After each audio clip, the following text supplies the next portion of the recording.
Vládli, mluvili krásně, ale jen sliby padaly, no jasně. Politika kšeftem, stát jako hračka. Teď je čas říct, to už dost.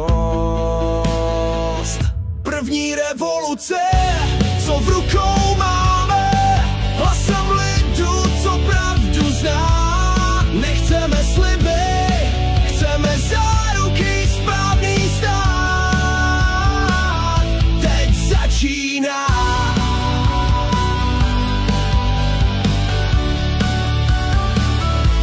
Z ulice, z továren, z každého města vstává ten hlas, co změnu dnes přenáší. Nejsme jen čísla, jsme lidi z tváří, co nechtějí stát, co je zrazuje v tváři. První revoluce, co v rukou máme, hlasem lidu, co pravdu zná. Nechceme sliby, chceme záruky, správný stát. Teď začíná.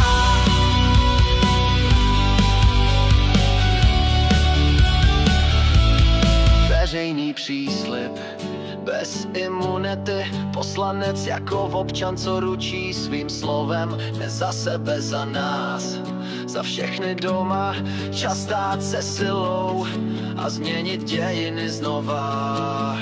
První revoluce, co v rukou máme, hlasem lidu, co pravdu zná. Nechceme sliby, chceme záruky, správný stát. Ano, správný vstát.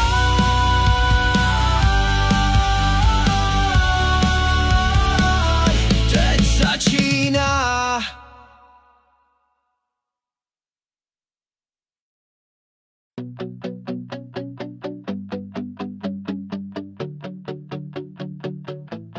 Roky nám vládli, mluvili krásně, ale jen sliby padaly, no jasně. Politika kšeftem, stát jako hra.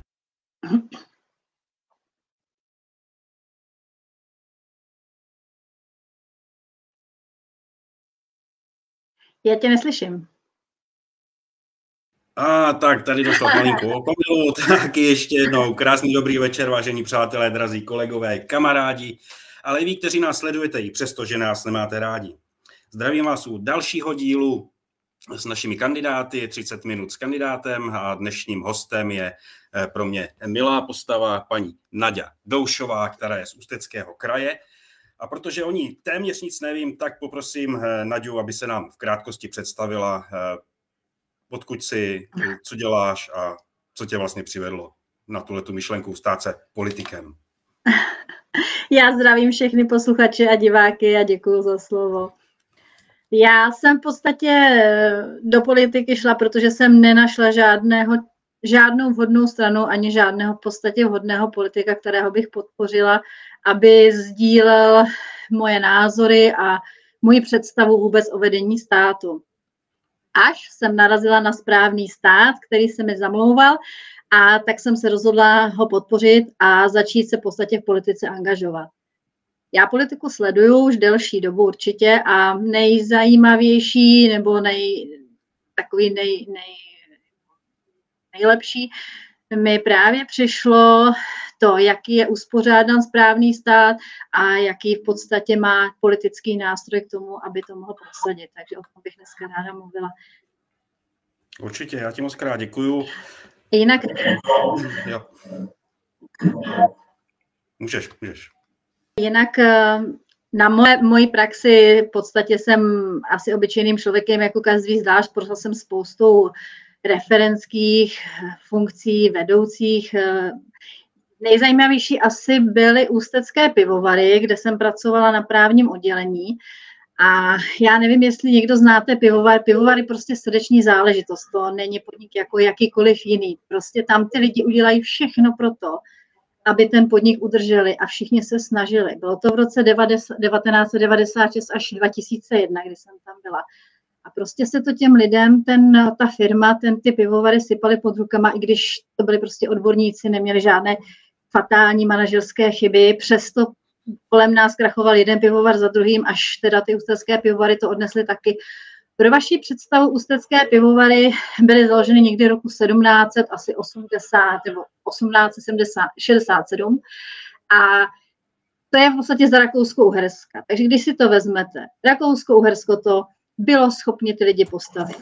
Potom tady přišly další režimy, ať už to byla první republika, ať už to byla válka, ať už to byl socialismus. Pořád ty pivovary prostě nějakým způsobem držely, fungovaly, ty lidi se snažili prostě tu práci umít. A prostě přišel tenhle ten režim a najednou nebyli jsme schopní v podstatě ten pivovar udržet v chodu, tak jak to prostě dělali ty naši předci. A tam asi začal ten první prostě můj postřeh, kdy jsem pochopila, že to jako sám nezvládnete, dokud prostě nemáte na to podmínky. A ty podmínky se tvoří v podstatě řízením toho státu. A jak řídíte stát, takové podmínky máte prostě pro ty firmy. A to bylo jako katastrofální, byla jsem z toho zklamaná v roce, já myslím, že 2011 se tady pivovar kompletně zavřel. Dneska, když se tam podíváte, není tam nic, prostě je to celý rozbitý, no strašný pohled a člověku prostě je to líto, protože to byla značka Zlatopramena, tam prostě to jak fotbalový klub, tam prostě jste fandou toho pivovaru z té značky, jo. A přesto to se prostě neudrželo. Já jsem tenkrát říkám, je to bylo strašně líto, prostě ta úsilí, to práci, který jsme tam jako vynakládali. No a díky tomu jsem se začala zajímat vlastně o politiku, ale nenacházela jsem pořád stranu, která by tvořila nějaký ten cíl, aby měla ten výsledek. No, až jsem se dostala do správného státu. No. Dobře, tak já ti děkuju za krátké představení. Mluvila jsi o správném státu. Jak jsi se k němu dostala? Protože ty jsi z Ústeckého kraje. Já mám za to, že představitelé správného státu, jak pan Zoubek, tak pan Blahinka, jsou úplně z druhé strany republiky. Jak jste se k sobě vůbec dostali?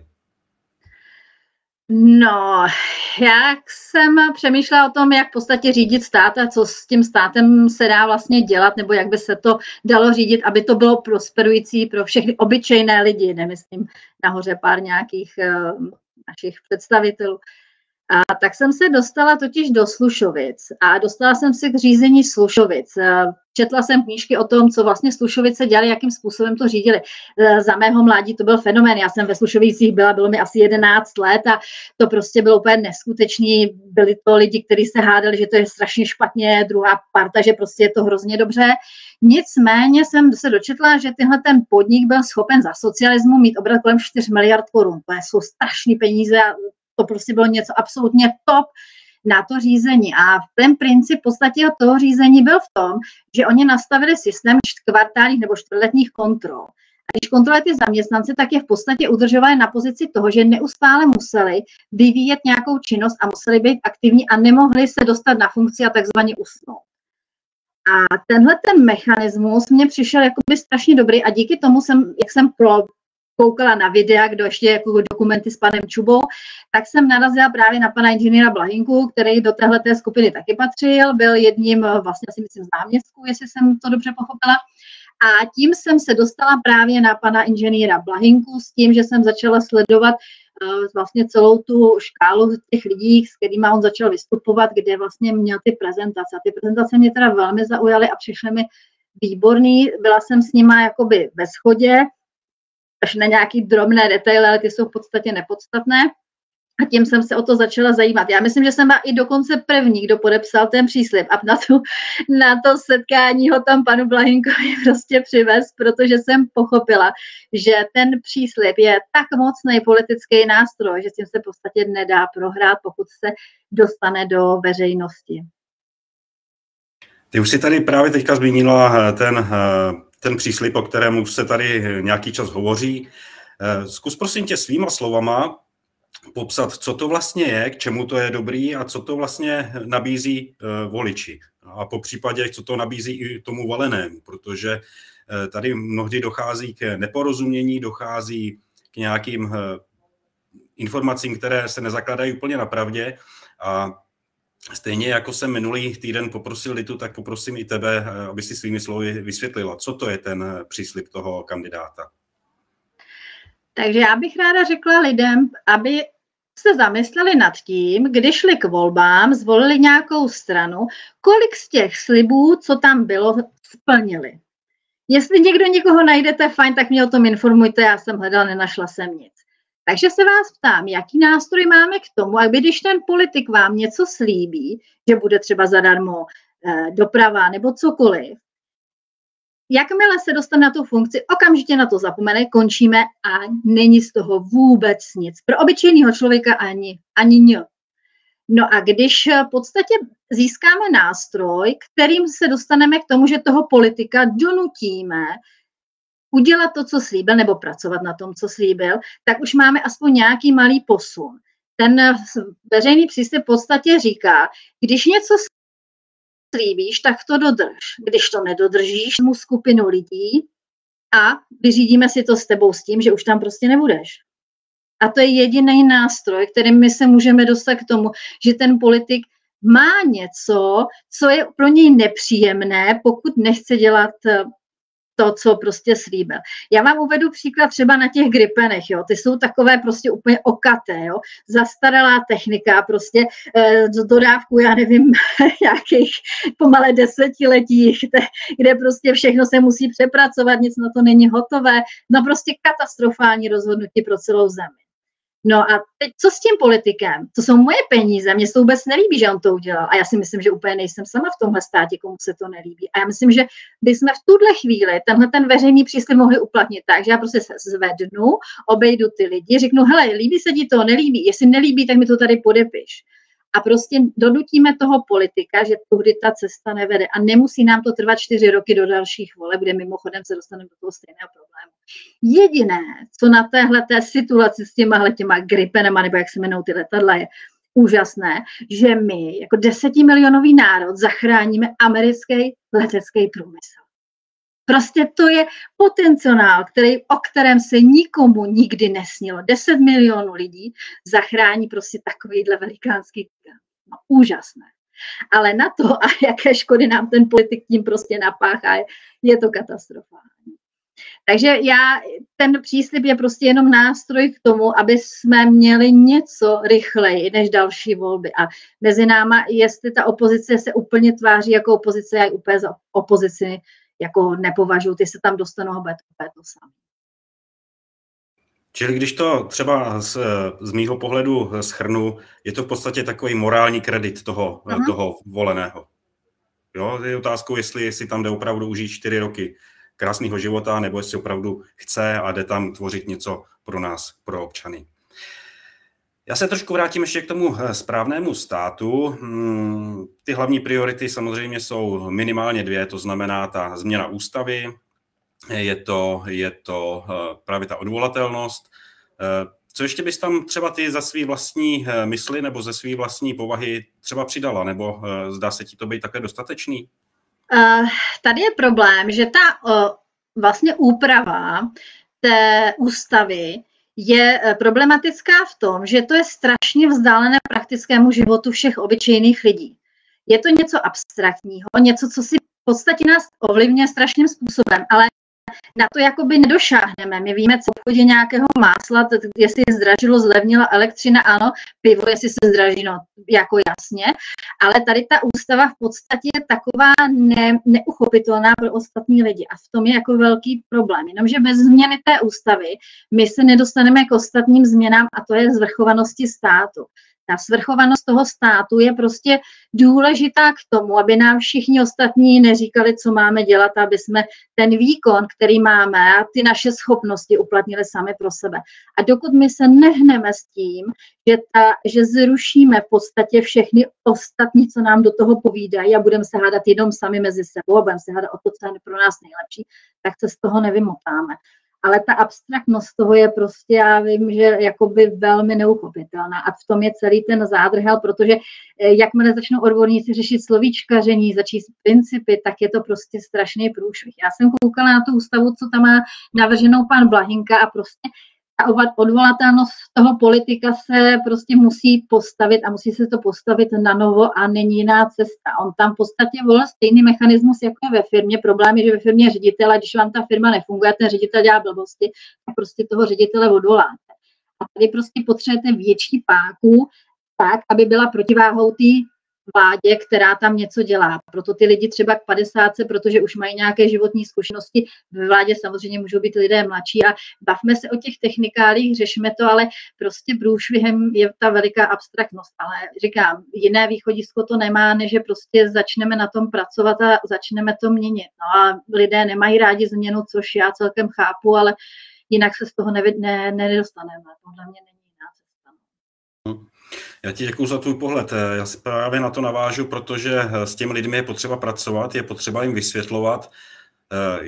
Existuje nějaký univerzální návod, jak to lidem předat tyhle informace, nebo jak se vlastně potýkáš ty s problematikou, kterou právě teďka zmínila ve svém vlastním okolí? Mají chuť lidi vůbec vnímat ty potřeby těch změn, nebo je to úplně mimo realitu pro ně?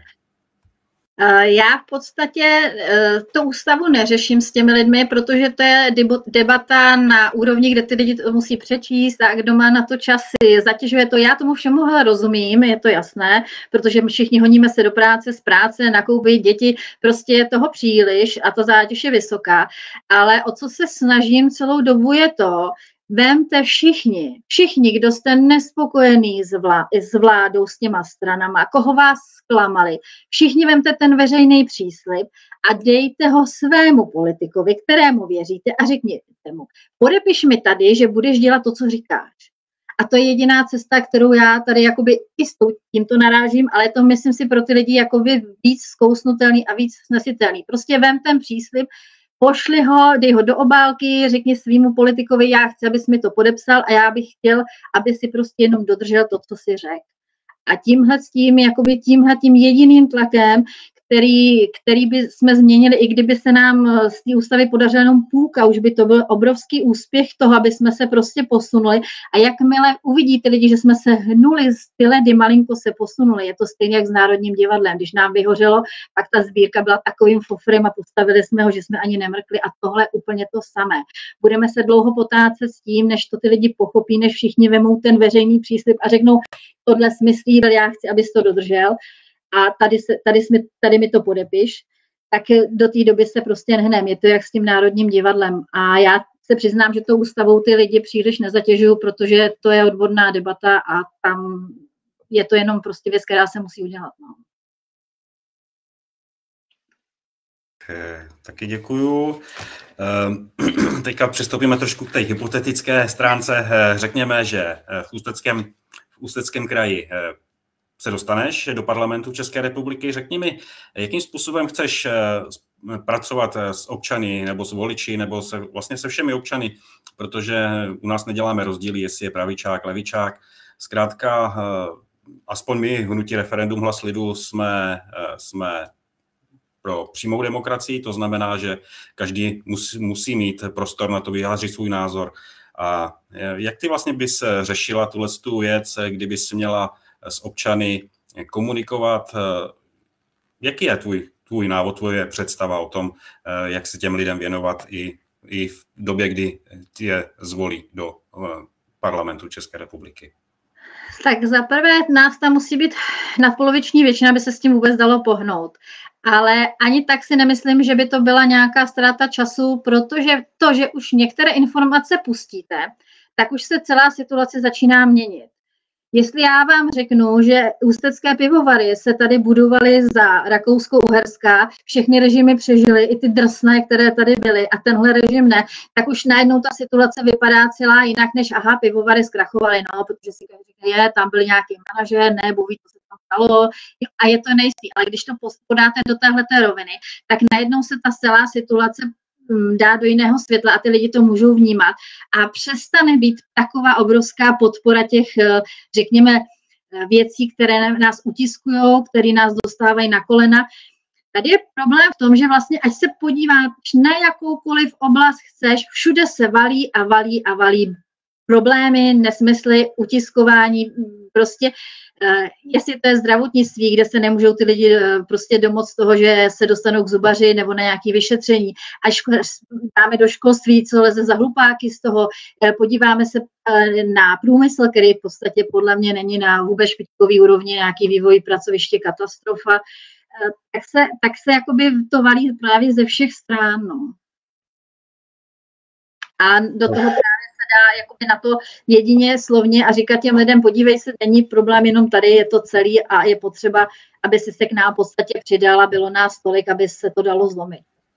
Přesně tak, přesně tak. Já myslím, že jsi to shrnula celkem dobře. Zeptám se tě ještě takové věci z osobního hlediska. Jaký hodnoty jsou pro tebe důležitý jako poslance, po případě osoby činné ve veřejné službě?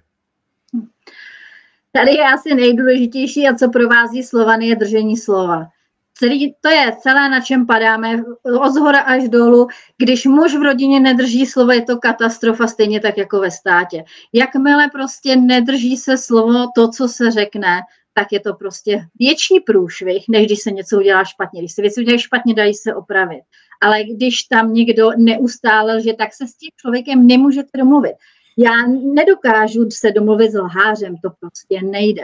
Takže tam musíte stát na svém, pořád meldovat v podstatě to svoje a nepustit je do toho, že vás někde prostě vyhodí z kolejí, to jinak nejde.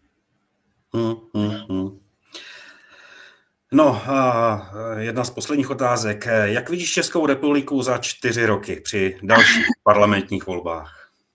Já si myslím, že za 4 roky velice posílíme a že budeme mít strašně moc příznivců, protože to ty lidi pochopí. Nás tráví obrovským způsobem čas na vysvětlení. Na to, že to je úplně něco jiného, úplně jiná logika, než jsou všichni zvyklí na nějaký seznam, jsem pro euro nebo proti, jsem, já nevím, pro letadla, proti letadlům. Tadyhle to je úplně vnešená jiná myšlenka, na jiném principu. A nás v tuhle chvíli trápí čas všem tu myšlenku říct, vem papír, zeptej se politika, ať ti podepíše, co slíbí. A to je jediná cesta, že to v podstatě musíme chodit, vysvětlovat a všem to říkat, až to všem bude úplně protivný a všichni to pochopí. Tak to je krásný. Já ještě samozřejmě zmíním ten fakt, že správný stát jakožto zatím občanské hnutí, myslím si, že ještě pořád to není na bázi politické, spolupracuje na společné kandidáce právě s naším hnutím Referendum hlas lidu. Vidíš ty v tom přínos a jaký, po případě něco, co by třeba nebylo úplně přínosem a proč? Já to řeknu takhle. Spojení se s někým, kdo má stejnou myšlenku nebo podporuje moji myšlenku. Prostě referendum je nástroj, který je absolutně pro mě super. Je to něco, co by se v zásadních otázkách mělo automaticky používat s tím, že je to prostě závazné a ne, že si někdo vymyslí, že to úplně neplatí a strčí to do šuplíku. Jo. Takže to absolutně je v souladu s tím, co máme na mysli a co máme za program. Já si myslím, že jestli se to nazývá referendum hlas lidu, nebo jestli se to nazývá správný stát, je úplně jedno, protože ta myšlenka, kterou my jdeme, je úplně stejná. Je jenom otázkou technikálie, jestli prosadíme referendum, bude zase o kus líp nám, když se to podaří, že to bude závazný. Jestli se nám podaří prosadit novou ústavu, tak se zase bude líp žít vám, protože samozřejmě, že to se musí prosadit, protože nemůžeme chtít, aby všechno rozhodovali lidi bez toho, aby se k tomu mohli vyjádřit. To je prostě nesmysl.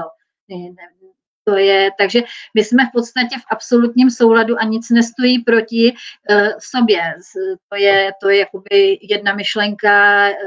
Jestli se někdo pozvednout ten stát, chce získat státnost, chce získat suverenitu tohohle státu, tak je to o tom, že tyhle ty lidi se musí spojit, protože ta ideologie a myšlenka je jich stejná. Jestli chtějí si nahrabat peníze, jestli chtějí moc, jestli chtějí kariéru, no tak je to u nás špatně. No.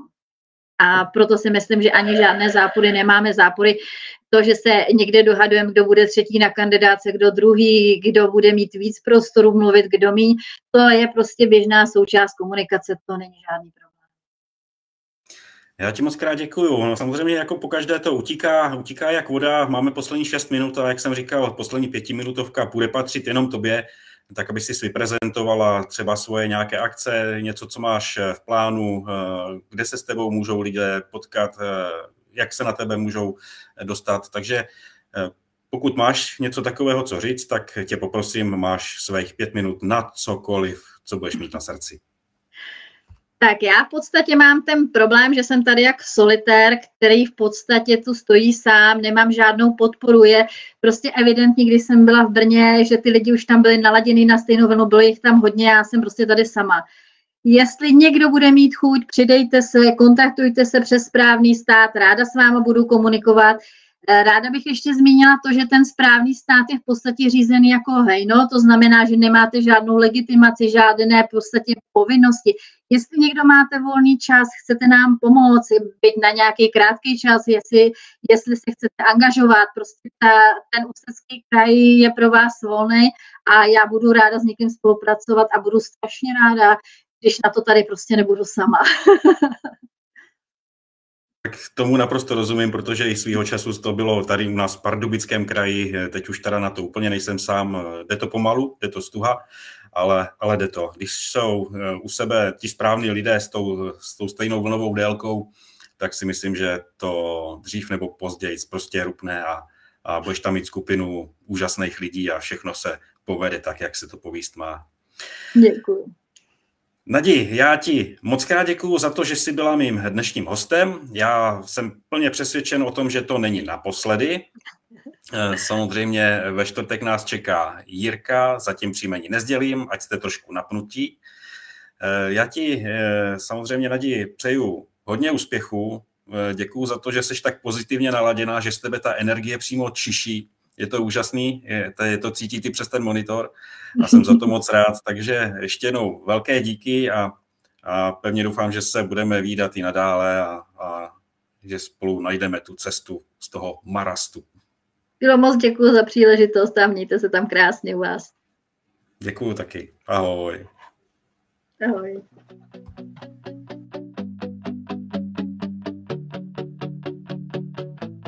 Roky nám vládly, mluvili krásně, ale jen sliby padaly, no jasně. Politika kšeftem, stát jako hračka, teď je čas říct, to už dost. První revoluce, co v rukou máme, hlasem lidu, co pravdu zná. Nechceme sliby, chceme záruky, správný stát. Teď začíná.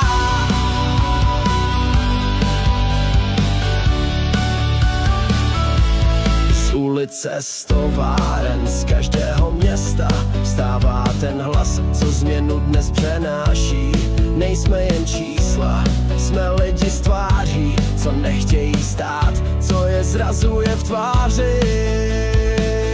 První revoluce, co v rukou máme, hlasem lidu, co pravdu zná. Nechceme sliby, chceme záruky, správný stát.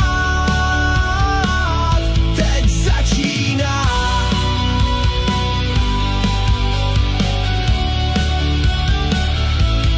Veřejný příslib, bez imunity, poslanec jako občan, co ručí svým slovem, ne za sebe, za nás, za všechny doma, čas stát se silou a změnit dějiny znova. První revoluce, co v rukou máme, hlasem lidu, co pravdu zná. Nechceme sliby, chceme záruky, správný stát. Ano, správný stát.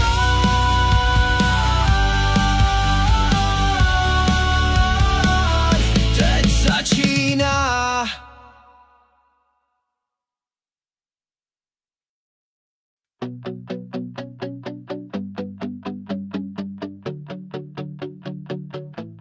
Roky nám vládly, mluvili